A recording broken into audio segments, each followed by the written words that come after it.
بسم اللہ الرحمن الرحیم۔ عورت کی زندگی کے 4 دور ہیں۔ عورت کی زندگی کے راستے میں یوں تو بہت سے موڑ آتے ہیں،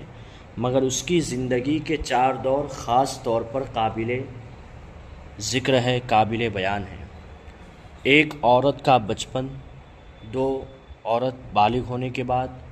3 عورت بیوی بن جانے کے بعد، اور 4 عورت ماں بن جانے کے بعد۔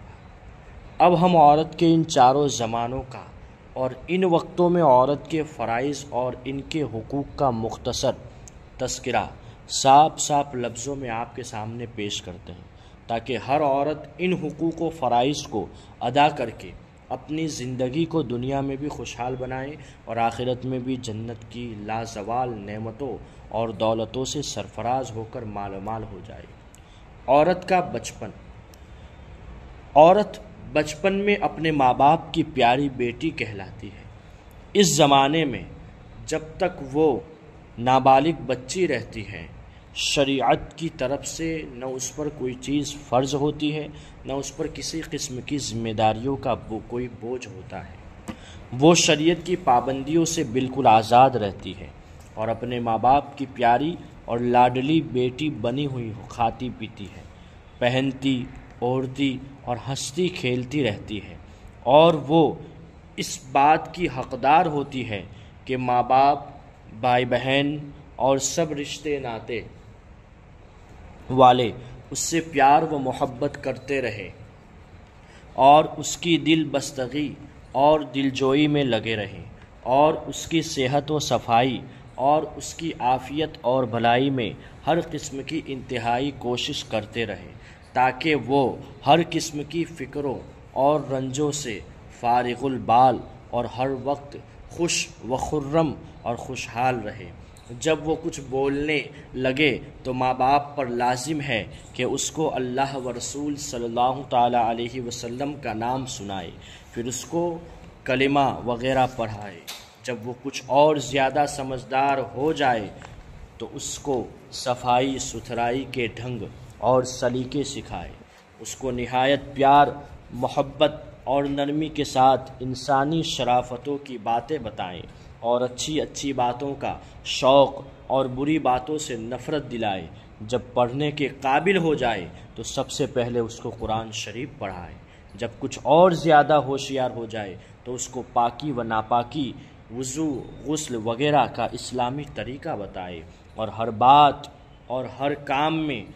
اس کو اسلامی آداب سے آگاہ کرتے رہے۔ جب وہ 7 برس کی ہو جائے تو اس کو نماز وغیرہ ضروریات دین کی باتیں تعلیم کرے اور پردے میں رہنے کی عادت سکھائے، اور برتن دھونے، کھانے پینے، سینے پیرونے اور چھوٹے موٹے گھریلو کاموں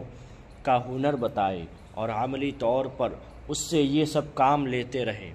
اور اس کی کاہلی اور بے پرواہی اور شرارتوں پر روک ٹوک کرتے رہیں، اور خراب عورتوں اور بد چلن گھرانوں کے لوگوں سے مل جل پر پابندی لگا دے اور ان لوگوں کی صحبت سے بچاتے رہے۔ عاشقانہ اشعار اور گیتوں اور گانوں اور عاشقی معشوقی کے مضامین کی کتابوں سے اور کھیل تماشوں سے دور رکھے، تاکہ بچیوں کے اخلاق و عادات اور چال چلن خراب نہ ہو جائے۔ جب تک بچی بالغ نہ ہو جائے، ان باتوں کا دھیان رکھنا ہر ماں باپ کا اسلامی فرض ہے۔ اگر ماں باپ اپنے ان فرائض کو پورا نہ کریں گے تو وہ سخت گنہگار ہوں گے، اور اس کا نتیجہ یہ ہوگا کہ وہ بچی فیوچر میں، بھوشیہ میں، مستقبل میں اپنے اصل مقصد جو اسلامی طریقہ ہے اس سے بھٹکتی نظر آئے گی، اور پھر وہی بچی غلط کام کی طرف جاتی نظر آئے گی۔ دوسرا نمبر، عورت جب بالغ ہو جائے۔ جب عورت بالغ ہو گئی تو اللہ و رسول صلی اللہ تعالیٰ علیہ وسلم کی طرف سے شریعت کے تمام احکام کی پابند ہو گئی۔ اب اس پر نماز، روزہ اور حج و زکوٰۃ کے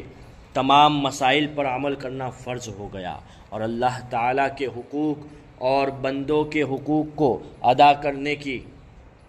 وہ ذمہ دار ہو گئی۔ اب اس پر لازم ہے کہ وہ خدا کے تمام فرضوں کو ادا کرے اور چھوٹے بڑے تمام گناہوں سے بچتی رہے، اور یہ بھی اس کے لیے ضروری ہے کہ اپنے ماں باپ اور بڑوں کی تعظیم و خدمت بجا لائے، اور اپنے چھوٹے بھائیوں اور بہنوں اور دوسرے عزیز و اقاربوں سے پیار و محبت کرے، پڑوسیوں اور رشتے ناطے کے تمام چھوٹوں بڑوں کے ساتھ ان کے مراتب و درجات کے لحاظ سے نیک سلوک اور اچھا برتاؤ کرے، اچھی عادتیں سیکھے اور تمام خراب عادتوں کو چھوڑ دے، اور اپنی زندگی کو پورے طور پر اسلامی ڈھانچے میں ڈھال کر سچی پکی پابند شریعت اور ایمان والی عورت بن جائے،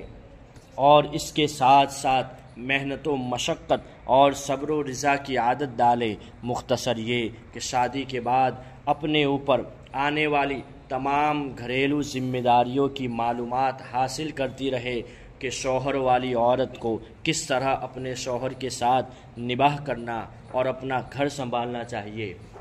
وہ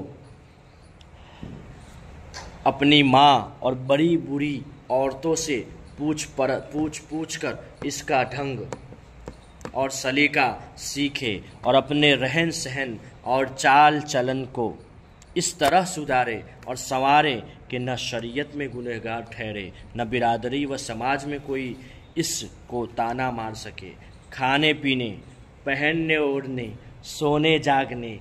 بات چیت، الغرض ہر کام ہر بات میں جہاں تک ہو سکے خود تکلیف اٹھائے، مگر گھر والوں کو آرام و راحت پہنچائے، بغیر ماں باپ کی اجازت کے نہ کوئی سامان اپنے استعمال میں لائے، نہ کسی دوسرے کو دے، نہ گھر کا ایک پیسہ یا ایک دانہ ماں باپ کی اجازت کے بغیر خرچ کرے، نہ بغیر ماں باپ سے پوچھے کسی کے گھر یا ادھر ادھر نہ جائے، غرض ہر کام ہر بات میں ماں کی اجازت اور رضامندی کو اپنے لیے ضروری سمجھے۔ کھانے پینے، سینے پیرونے، اپنے بدن، اپنے کپڑے اور مکان و سامان کی صفائی، سب گھریلو کام کا ڈھنگ سیکھ لے اور اس کی عملی عادت ڈال لے، تاکہ شادی کے بعد اپنے سسرال میں نیک نامی کے ساتھ زندگی بسر کر سکے، اور میکے والے اور سسرال والوں کے دونوں گھر کی چہیتی اور پیاری بنی رہے۔ پردے کا خاص طور پر خیال اور دھیان رکھے، غیر محرم مردوں اور لڑکوں کے سامنے آنے جانے، تانک جھانک اور ہنسی مذاق سے انتہائی پرہیز رکھے، عاشقانہ اشعار، اخلاق کو خراب کرنے والی کتابوں اور رسائل و اخبارات کو ہرگز نہ دیکھے، بد کردار اور بے حیا عورتوں سے بھی پردہ کرے، اور ہرگز کبھی ان سے مل جل نہ رکھے، کھیل تماشوں سے دور رہے، اور مذہبی کتابیں خصوصاً سیرت مصطفیٰ، سیرت رسول عربی، تمہید ایمان اور میلاد شریف کی کتابیں مثلاً زینت المیلاد وغیرہ علماء اہل سنت کی تصنیفات پڑھتے رہے، ان کی کتابوں کا مطالعہ کرتے رہے، فرض عبادتوں کے ساتھ نفل عبادتیں بھی کرتی رہیں، مثلاً تلاوت قرآن، تسبیح فاطمہ، میلاد شریف پڑھاتی رہے، اور 11ویں شریف و 12ویں شریف و محرم شریف وغیرہ کی نیاز و فاتحہ بھی کرتی رہے، کہ ان اعمال سے دنیا و آخرت کی بے شمار برکتیں حاصل ہوتی ہے۔ ہرگز بدعقیدہ لوگوں کی بات نہ سنیں، اور اہل سنت والجماعت کے عقائد و اعمال پر نہایت